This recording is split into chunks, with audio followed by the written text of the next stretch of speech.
The Pirates lose the final game of that 3-game set against Atlanta, and Chris Sale was on the mound against Martin Perez. And Martin Perez had to get pulled from the game because it looked like he pulled his groin. And so you kind of knew the Pirates would be up against it anyhow, just going up against Sale. And if you had to pick the Pirates' worst starter right now, that's Martin Perez. And so it wasn't a wonderful pitching matchup for them. And it came to fruition. They lost, but you do take 2 out of 3 against one of the best teams in baseball, maybe the second best, third best team in the National League. And we all know what happened, unfortunately, with Ronald Acuna tore his ACL. But that lineup is still, it's devastating. Their pitching staff, really good. That team, even without Acuna, could win the World Series. And the Pirates take 2 out of 3 after losing 2 out of 3 to the Giants in what was, without question, the most maddening series of the year. And let me ask you this. Does taking 2 out of 3 from the Braves, Dorin, make you forget about the Giants series at all? No, it actually makes me more mad. Oh. It makes me more mad because of the way that they lost to the Giants, and they should have won those games. Whenever you have back-to-back games with grand slams, I mean, you're asking for your team to start hitting the ball, and they do, and then they give it up. And that's kind of what we talked about last week heading into that series. And during that series is like, okay, well, we know that the pitchers are going to be well, but what is it going to look like after? And it kind of played out like that. After the starting pitching went out, everything went to you-know-what. Yes, it did. And they lost 2 out of 3 to a team that they're in the race with as well. And then you come back, you beat the Braves. But I'm a little conflicted. It does make me mad. It makes me upset that you saw the performance that they had against the Braves, and it's like, okay, why couldn't they do that and close out games against the Giants? But it's also against the Braves, as you just laid out. Like, they proved to us that they could beat good teams. Yes. They proved that they could beat a good team, and not just one time, not just one game, but 2 games out of a 3-game series. That is promising. That's a really good team. As you just said, this is a team that could possibly win the World Series. And the Pirates went in there, and they not just played a small game where they won 2-1 or 3-2. No, the first game they won 11-5, and beat the the second snot game out of them 4-1. So they did prove a little bit that they could hang with the big dogs. Yeah, I'm conflicted on the Pirates right now because they won 3 out of 4 against Chicago. Then you have the series against the Giants. You have it. Even if you lose the first game, because you should have, being down in the 9th inning the way that you were, and you won the next 2, like, that's the way it probably should have gone. Mm-hmm. You lose the first game, you actually won it. You win the next 2, even though you wind up losing those games. You know what I'm saying here. It's incredibly frustrating. But now 2 of their last 3 series they have won against good baseball teams, the Cubs and the Braves. They're kind of doing the bad baseball team thing here, though, the Pirates are, where for so long they could not hit, but they pitched at an elite level. Now they're starting to hit the ball again, and their starting rotation has been among the best, frankly, in the entire sport, and it's the bullpen, which was supposed to be the strength of the team, that's let them down. That is the mark of a bad baseball team. It's the mark of a bad team in any sport. If you're a football team and you can't score, but your defense is great, and then all of a sudden you start to score and your defense falters, like, that's what bad teams do. But I'm looking at this optimistically now, man. The Pirates, I did some math this morning, Dorin. They've scored 5.2 runs per game since the Paul Skeens debut on May 11th. That's 15 games. I'm not saying it's because of Skeens, but that's just a nice point to... It's kind of where their season started again, is when Paul Skeens got called up. They've scored 5.2 runs per game in those 15 games. That's a healthy number. Nick Gonzalez was called up the day before. But let's just go since Skeens made his debut. Those 15 games, he started every one of those games. The Bucks are 8-7 in that span, and Nick Gonzalez has an OPS in those 15 games of 867. Since being inserted into the lineup, the Pirates' offense has been functional. And while there's a lot left to be desired when I look at the bullpen, like we just talked about, they're starting to score runs. Their rotation's very good. I think they're going to go on a little bit of a run here. Yeah. And while it was frustrating to lose in the manner in which they did, very frustrating, to the San Francisco Giants, I am starting to see the signs of this team pulling it together. Now, Chapman pitched on Sunday, gave up 2 home runs. That's no good. He's lost. It was different. He was attacking hitters, but now they're hitting the ball over the fence. So even when he's throwing strikes now, he's getting hit hard. He wasn't throwing strikes before. That's a big concern. But I have faith that Bednar's figured it out. Colin Holderman has been very good for the Pirates.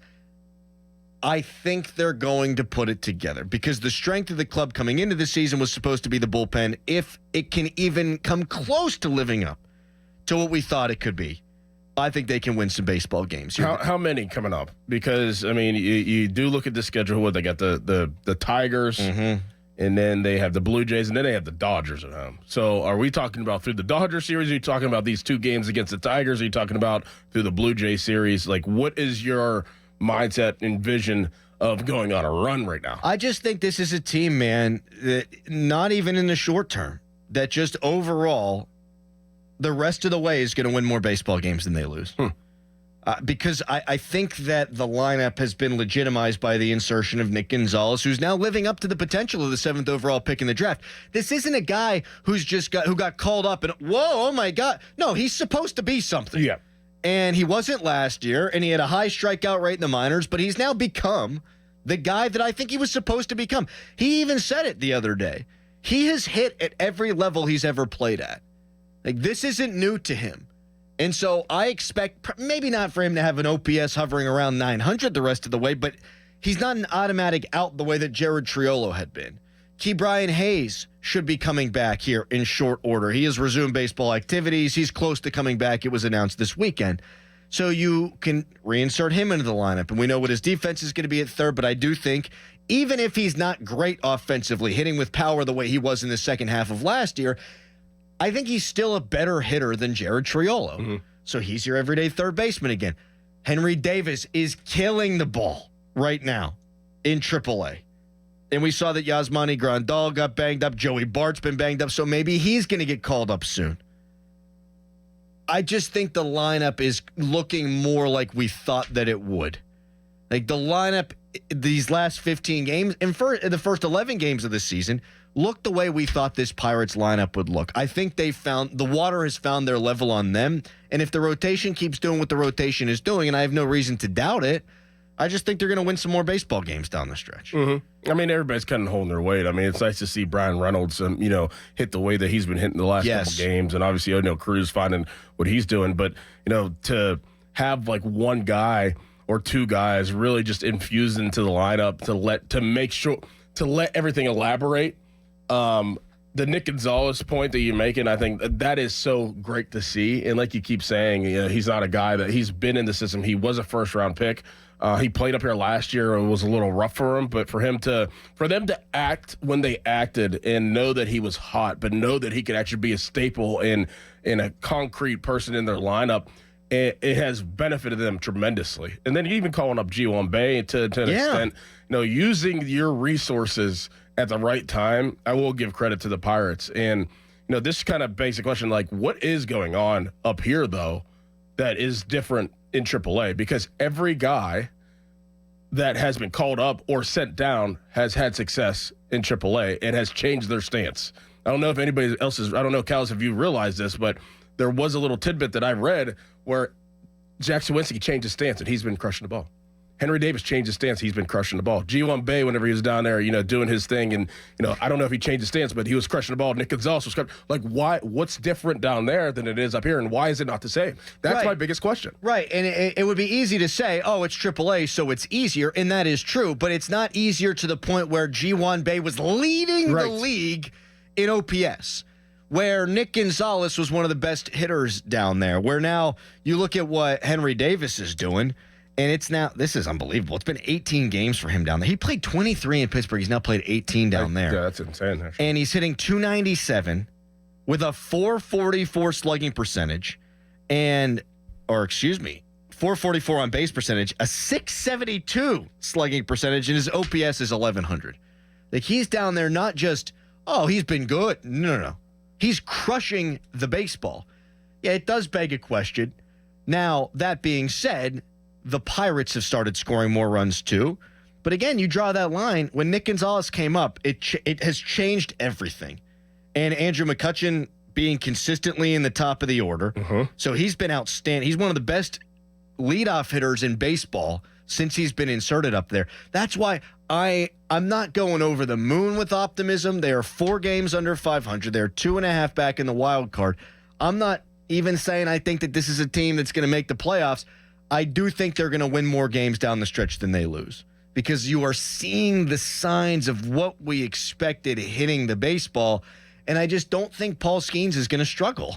I think Jared Jones, even when he hasn't had his best stuff, we've seen that he's going to keep you competitive in baseball games. Bailey Fulter has been a freaking revelation for them. And then you think about Mitch Keller. He's turned back into first half of the season Mitch Keller from last year. I think the rotation is going to keep it up, and they now look the way they're supposed to look in the lineup, which is what made it so maddening that they went on that 20-game stretch where they couldn't score at all, because you had everybody not living up to expectation. Yep. And to your point, now Brian Reynolds has figured it out, and O'Neal Cruz is an up-and-down player at this point in his career. But, you saw that the struggles he had for about a 15-game span there, that's not who he's going to be. And that's a great sign, too, right? That's nice because, he is a young player. He did miss a year. He does have a crazy amount of talent.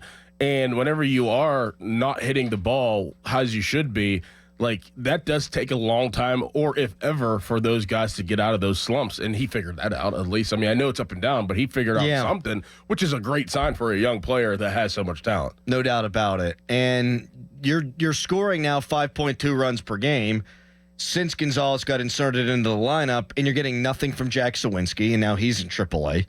You're getting nothing from Henry Davis. He's in AAA. I still think before it's all said and done this year that Jack Sawinski is going to come up and be a factor. I feel like you can get at least back to last year's Jack Sawinski. And if you did, that's a guy who can carry your offense for a week or two at a time. He's going to go through his doldrums.